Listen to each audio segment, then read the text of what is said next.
students, welcome back and let's start our next topic. And the next topic is chapter number 5, accounting standards. And in this chapter we are going to learn what is the meaning of accounting standards and what is the nature of accounting standard. And along with this, what is the objectives and limitation of accounting standards. And let's start with the meaning. What is the meaning of accounting standard? Accounting standard are written statements consisting of rules and guidelines issued by accounting institutes for the preparation of uniform and consistent financial statement. अब accounting standards क्या हैं? Accounting standards हैं written statements. Written statements किस चीज़ की? Rules और guidelines की, जो हमें इशू की हैं अकाउंटिंग इंस्टीट्यूट्स ने. किस लिए? ताकि हम अपनी फाइनेंशियल स्टेटमेंट्स को यूनिफॉर्मली और कंसिस्टेंटली हम उनको प्रिपेयर कर सकें. तो ठीक है, अकाउंटिंग स्टैंडर्ड क्या है? रिटन स्टेटमेंट्स हैं जो हमें रूल्स और गाइडलाइंस बताती हैं, जो हमें अकाउंटिंग इंस्टीट्यूट्स ने इशू की हैं ताकि हम अपनी फाइनेंशियल स्टेटमेंट को यूनिफॉर्मली एक ही तरीके से और कंसिस्टेंटली उनको हम प्रिपेयर कर सकें. तो ये है अकाउंटिंग स्टैंडर्ड्स का मीनिंग. नेक्स्ट है nature. What is the nature of accounting standard, या फिर वो काम क्या करता है, क्या वो रोल प्ले करते हैं. फर्स्ट ऑफ ऑल देखिए, ये सबसे पहले तो क्या काम करता है? अकाउंटेंट्स के लिए गाइडेंस प्रोवाइड करवाता है. अकाउंटेंट्स को ये गाइडेंस देता है. Serve as a guide to the accountants. Provide base for preparing accounts. ये क्या है? अकाउंट्स को हमने कैसे मेंटेन करना है, कैसे अपने अकाउंट्स को प्रिपेयर करना है, उसके लिए हमें फाउंडेशन तैयार करके देता है या बेस तैयार करके देता है कि हाँ भी ये प्लेटफॉर्म है, ये ऐसा इसका बेस है, आपने इसके ऊपर ही अपने इसके बेस पर ही आपने अपने अकाउंट्स को प्रिपेयर करना है. जैसे इन्वेंट्री के वैल्यूएशन का मेथड है, आपको बता दिया जाता है कि भी इन्वेंट्री की वैल्यूएशन हमें इस तरीके से करनी है, तो उससे इधर उधर जाने की ज़रूरत ही नहीं है. हमें क्या है, जो हमें एक मेथड बता दिया गया है, एक तरीका बता दिया गया है, हमने उसी को फॉलो करना है और उसी के अकॉर्डिंग हमने अपनी इन्वेंट्री की या किसी और भी चीज़ को लेकर कोई भी जो मेथड वो हमें बता देते हैं, हमने उनको ही फॉलो करना होता है. नेक्स्ट, ये क्या काम करता है? Act as a director. As a director वो काम करता है, यानी कि अकाउंटेंट्स को वो डायरेक्शन प्रोवाइड करता है किसी भी काम को करने के लिए. जैसे अलग अलग तरह की जो स्टेटमेंट्स हैं या हमारी फाइनेंशियल स्टेटमेंट्स हैं, उनको बनाने के लिए हमें फॉर्मेट प्रोवाइड करता है. जैसे हमें प्रॉफिट एंड लॉस अकाउंट का हमें परफॉर्मा दे दिया गया है, एक फॉर्मेट बना के हमें दे दिया गया है कि हमने उसके अंडर ही अपने प्रॉफिट एंड लॉस अकाउंट को बनाना है. ऐसे ही कैश फ्लो स्टेटमेंट के बारे में बता दिया जाता है कि कैश फ्लो स्टेटमेंट को हमने कैसे बनाना है, कैश फ्लो स्टेटमेंट में हमने किन किन चीज़ों को इंक्लूड करना है, किन किन चीज़ों को एक्सक्लूड करना है, कौन कौन सी एक्टिविटीज़ को उनमें हमें परफॉर्म करना है. तो ये क्या है? एक डायरेक्टर का रोल प्ले करता है. नेक्स्ट क्या करता है? ये act as a service provider. एक सर्विस प्रोवाइडर की तरह काम करता है. ये हमें सर्विस प्रोवाइड करता है. अब सर्विस किन किन चीज़ों की प्रोवाइड करता है, क्या क्या चीज़ें वो हमें दे रहा है?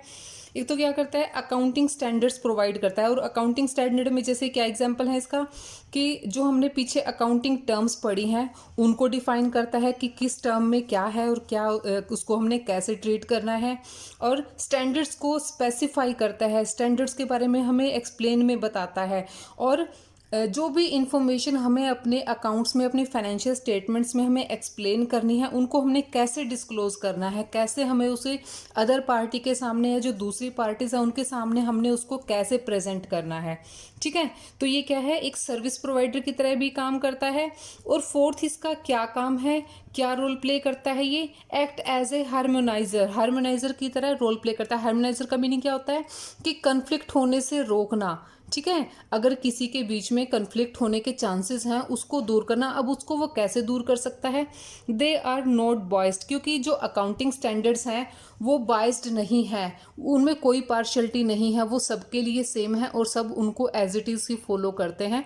ऐसा नहीं है कि अकाउंटिंग स्टैंडर्ड किसी एक बिजनेस के लिए अलग है और दूसरे के लिए अलग है. वो क्या है? सबके लिए सेम है, वो बायस्ड नहीं है.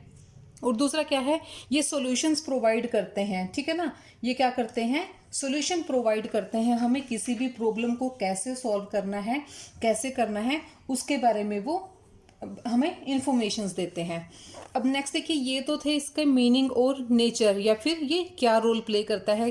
सेकेंडली हमारा आ जाता है कि इसके ऑब्जेक्टिव या फिर बेनिफिट्स क्या हैं, अकाउंटिंग स्टैंडर्ड हमारे लिए बेनिफिशियल कैसे हैं, क्या ज़रूरत है हमें इनको यूज़ करने की। इनसे हम किसी भी चीज़ को तब यूज़ करते हैं जब वो हमारे लिए बेनिफिशियल है। अब देखिए अकाउंटिंग स्टैंडर्ड किसी के लिए भी किस तरह से बेनिफिशियल है। सबसे पहले तो क्या है, it brings uniformity in accounting method, accounting method में यूनिफॉर्मिटी लेकर आता है। अब देखिए अब किसी का दिल अब देखो एक ही तरह का बिजनेस करने वाली बहुत सारी फर्म हो सकती हैं, ए फर्म हो सकी होगी, बी होगी, सी होगी, डी होगी, वट एवर जितनी भी फर्म होंगी। अब किसी एक का तो दिल करेगा कि वो किसी और मेथड से अपने अकाउंट्स को मेंटेन कर ले, कोई दूसरा बिजनेस होगा वो अपनी मर्जी से कोई और दूसरा मेथड अडोप्ट कर लेगा। लेकिन अगर हम मार्केट में एक फर्म का दूसरे फर्म से कंपैरिजन करने लग जाएं, एक फर्म का दूसरे फर्म से तो कंपैरिजन बाद में होगा, अगर हम एक ही फर्म के अंदर इस साल के डाटाज या इस साल की इंफॉर्मेशंस को या फाइनेंशियल रिकॉर्ड्स को हम उसके पिछले सालों की इंफॉर्मेशंस के साथ हम कंपेयर करेंगे, तो उनको हम कंपेयर कब कर पाएंगे, जब वो क्या करेंगे, एक स्पेशल अकाउंटिंग स्टैंडर्ड को उन्होंने फॉलो कर रखा होगा, सेम अकाउंटिंग स्टैंडर्ड्स के अंडर उन्होंने अपने अकाउंट्स को मेंटेन कर रखा होगा। अगर वो हर बार अलग अलग तरीके से अपने अकाउंट्स को मेंटेन करेंगे तो क्या उनमें हम कंपैरिजन कर पाएंगे? बिल्कुल भी नहीं कर पाएंगे। तो अकाउंटिंग स्टैंडर्ड्स हमें यही बताते हैं कि वो क्या है, यूनिफॉर्मिटी लेकर आते हैं अकाउंटिंग मेथड्स में, कि अगर चेंज भी करना है किसी मेथड को तो वो भी क्या होगा, एक स्पेसिफिक इंफॉर्मेशन के बाद या कुछ स्पेशल एक्सप्लेनेशन के बाद ही उसको चेंज करना है, ऐसे नहीं करना है।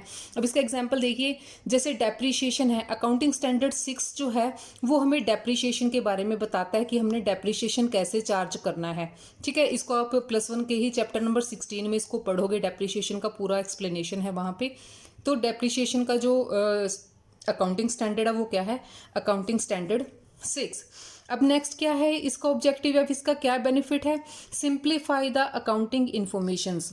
अब जो अकाउंटिंग स्टैंडर्ड्स हैं वो अकाउंटिंग इन्फॉर्मेशंस को बिल्कुल सिंपल फॉर्म में प्रेजेंट करते हैं और यूजर्स को उसकी इन्फॉर्मेशन को गलत समझने से वो हेल्प करते हैं। It prevent it's users from misleading conclusions and make financial data simple for everyone.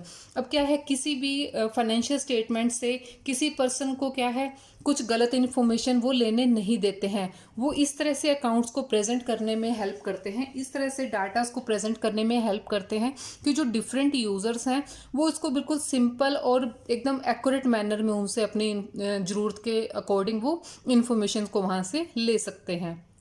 इसमें देखिए जो अकाउंटिंग स्टैंडर्ड 3 का रिवाइज्ड है वो क्लियरली इसमें बिल्कुल अच्छे से हमें क्लैरिफाई करके बताता है, एकदम उसका क्लासिफिकेशन कर देता है कैश फ्लो स्टेटमेंट का। जो अकाउंटिंग स्टैंडर्ड 3 है रिवाइज, वो हमें कैश फ्लो के बारे में बताता है, उसकी डिफरेंट एक्टिविटीज़ के बारे में बताता है।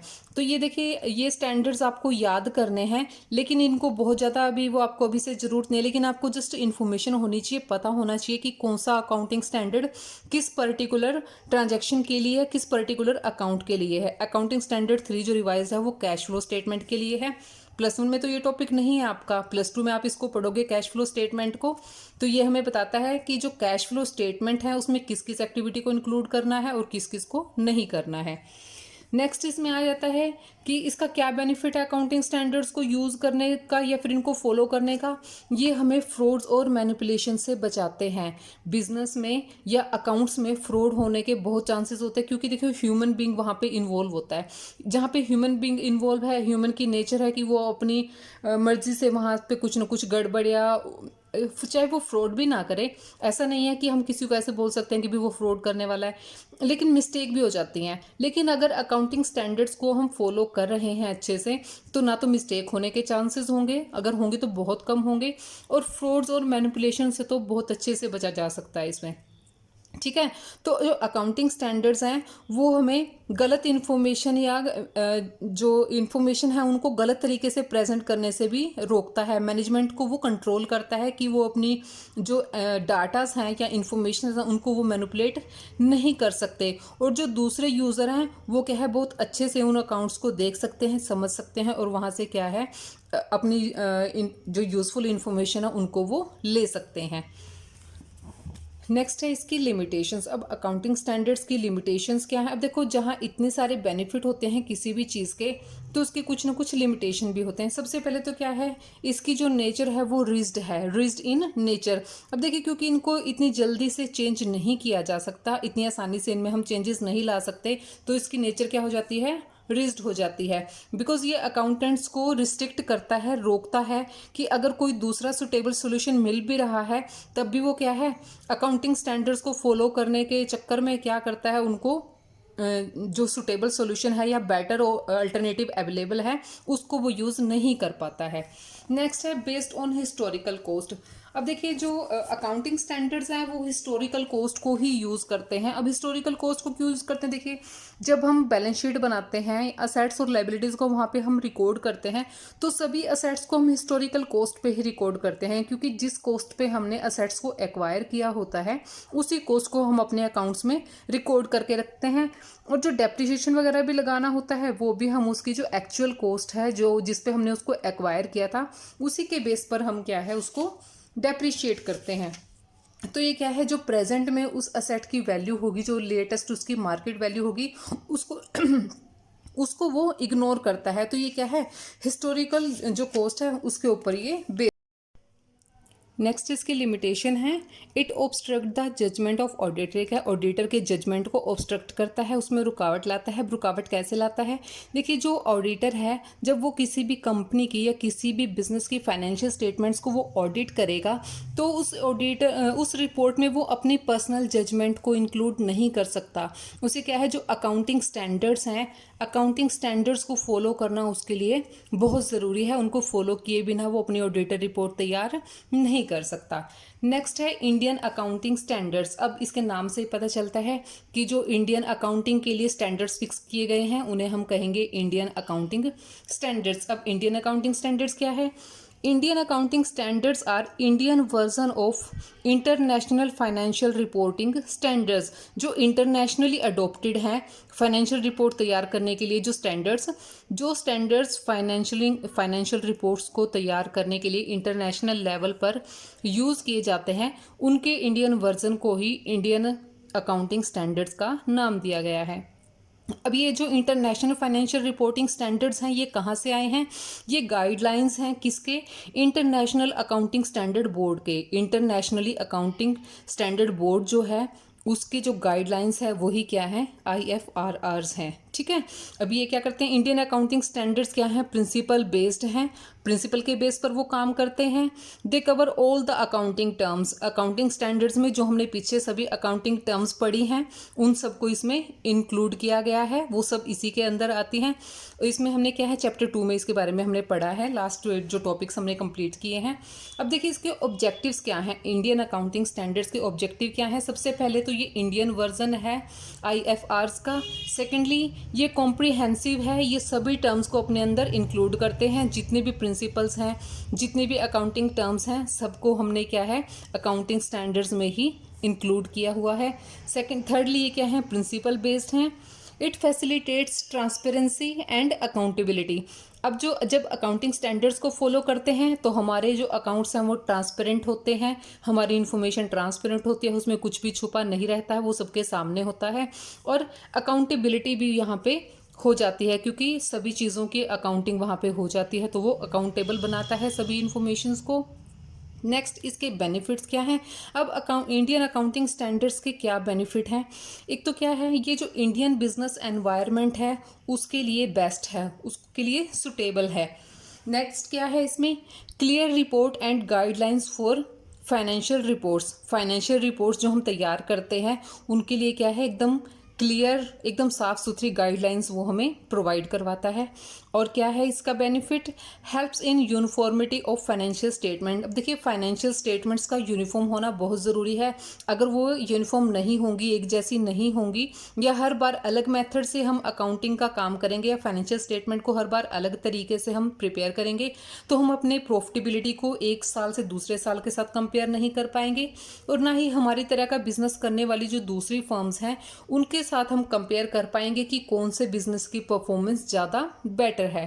और ये क्या करता है, जो प्रोस्पेक्टिव इन्वेस्टर्स हैं, फ्यूचर में जो इन्वेस्टर होने वाले हैं या जो इस तरह के बिजनेसेस में अपना पैसा इन्वेस्ट करना चाहते हैं, उनके लिए हेल्पफुल रहेगा।